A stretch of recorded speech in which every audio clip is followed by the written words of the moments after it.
Was war das bitte für ein kranker Verkauf von den BTS-Tickets?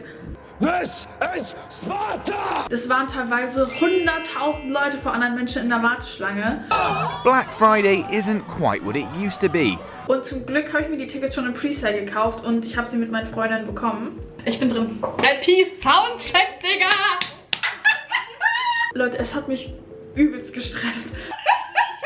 Aber das Schlimme ist, der Stress ist ja jetzt nicht vorbei, sondern jetzt beginnt die Vorbereitung aufs Konzert und das Gefühl genauso stressig. Oh, Stress! Und ich sehe schon Hans und Franz auf TikTok und Instagram irgendwas vorbereiten. Aber damit ihr euch perfekt vorbereiten könnt, habe ich mir einen K-Pop-Konzerte-Guide überlegt, damit eure K-Pop-Konzerte nicht im Chaos enden, sondern ihr bestens vorbereitet seid. Fangen wir an mit der Tasche. Die meisten Venues erlauben keine Rucksäcke, sondern maximal Taschen, die DIN A4 groß sind oder kleiner.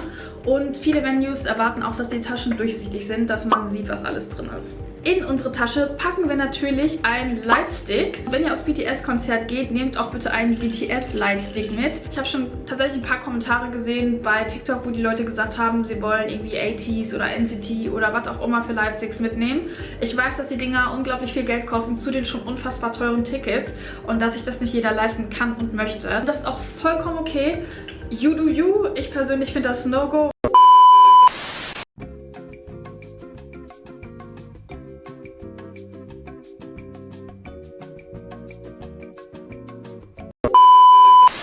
That's no-no. Als zweites packe ich in meine Tasche Ersatzbatterien für den Leuchtstab. Mir ist tatsächlich schon mal passiert, dass er ausgegangen ist. Broken man. Aber ich habe immer 4 Batterien mindestens dabei, um mich oder andere Fans zu versorgen.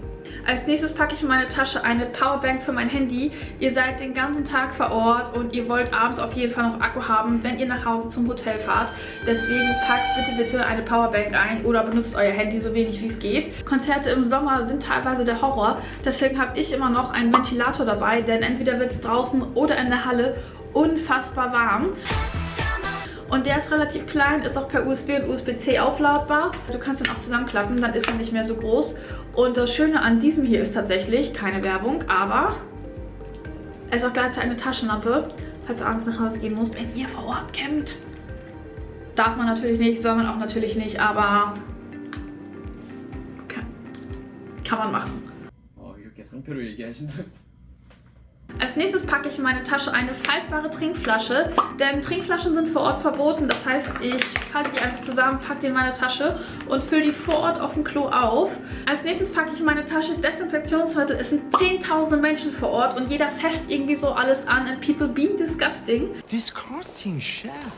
Wenn das nicht erlaubt ist, habe ich immer die Desinfektionstücher dabei. Ich möchte nicht mein ganzes Portemonnaie mitnehmen, damit ich es nicht verliere. Richtig, mache ich auch nicht, sondern ich habe immer so einen kleinen Cardholder mit.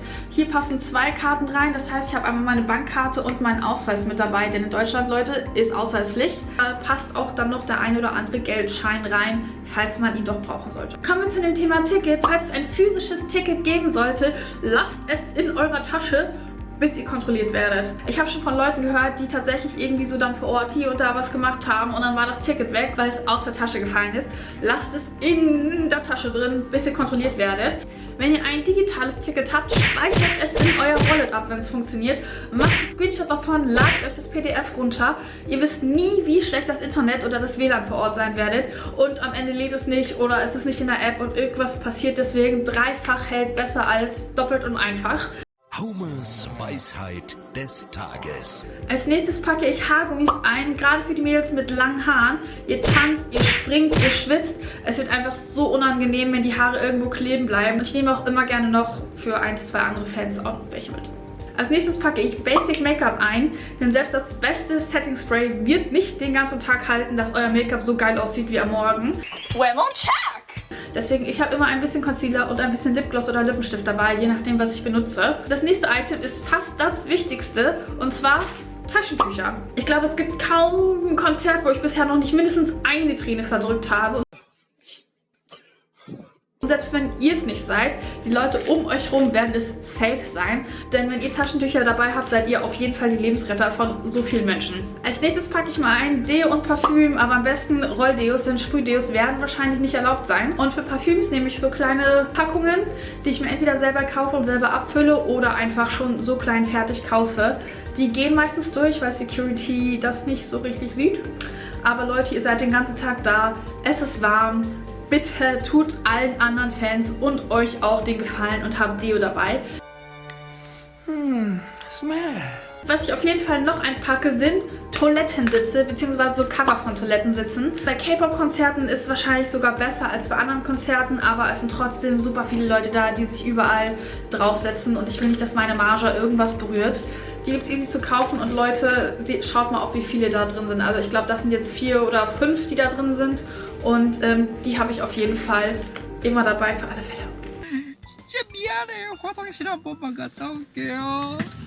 Was ich noch auf jeden Fall einpacke, sind Süßigkeiten. Ich glaube, viele Leute unterschätzen, wie lange sie vor Ort sein werden. Und ich habe immer so eine kleine Tasche mit Bonbons, Kaugummis, Traubenzucker und was auch immer noch mit dabei. Einfach, damit der Blutzucker nicht sinkt. Was ich noch dabei habe, sind Ohrstöpsel. Das sind jetzt welche von Loop, keine Werbung, aber ich habe mir welche von Loop gekauft, die extra für Konzerte und Festivals sind. Ich habe sie auch noch nicht jedes Mal drin und ich nutze sie auch nicht jedes Mal, aber teilweise hört man damit sogar den Gesang besser. Deswegen, wenn es zu laut wird, mache ich die immer mal rein. Es ist nicht zwangsläufig die Musik, die so laut ist, sondern teilweise sind es auch einfach die Fans. Und damit ihr eure Ohren ein bisschen schonen könnt, gerne Ohrstöpsel anpacken. Jetzt habt ihr die Konzertkarten und ich kenne es selber von mir. Meine Gedanken gehen direkt dahin zu, was ziehe ich überhaupt an? Und die einfache Antwort ist, zieh was an, worin du dich wohlfühlst. Aber ich will trotzdem nicht in Jogginghose kommen, denn viele Fans passen ihr Outfit dem Konzept der Band an, der Tour, dem Outfit des Musikvideos oder irgendwelchen Inside-Jokes, die sie oder die Band mit ihren Fans haben. Deswegen überlegt euch sonst gerne was, holt euch super geile Inspiration bei TikTok oder Instagram. Ich war 2018 auf der Love Yourself Tournee von BTS und wisst ihr, was mir da passiert ist? Ich stehe in der 7. Reihe vor der Bühne, möchte gerade aufnehmen, Speicherplatz voll. Also stand ich da wie panisch im Publikum und habe angefangen, Sachen zu löschen von meinem Handy, damit ich genug irgendwie 10 Minuten Speicherplatz hatte. Nie wieder. Checkt gerne vorher eure Technik. Check. Habt ihr genügend Speicherplatz? Ist alles aufgeladen? Habt ihr genügend Akku? Und habt ihr euer Ticket sicher? Gerne eure Technik vorher nochmal überprüfen, damit euch nicht dasselbe passiert wie mir. Check! Schaut euch vorher die Location an und macht euch mit der Halle vertraut. Wo sind die Toiletten? Wie sind die Einlasszeiten? Wo kann ich was zu essen kaufen? Und lest euch vor allem die Regeln der Venue durch.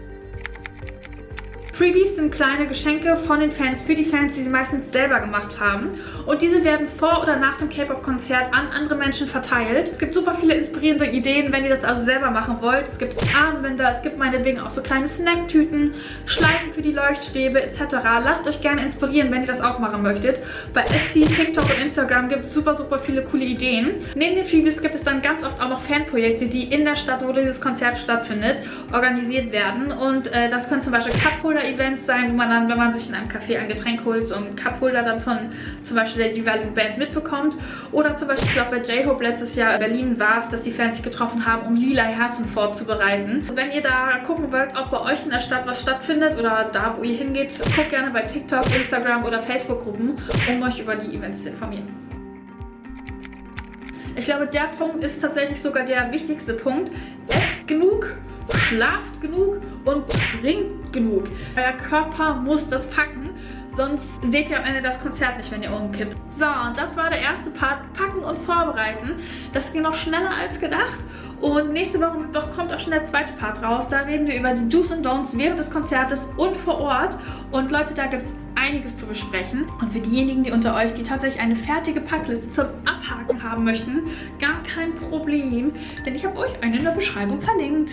Das war's, bis zum nächsten Mal. Tschüss!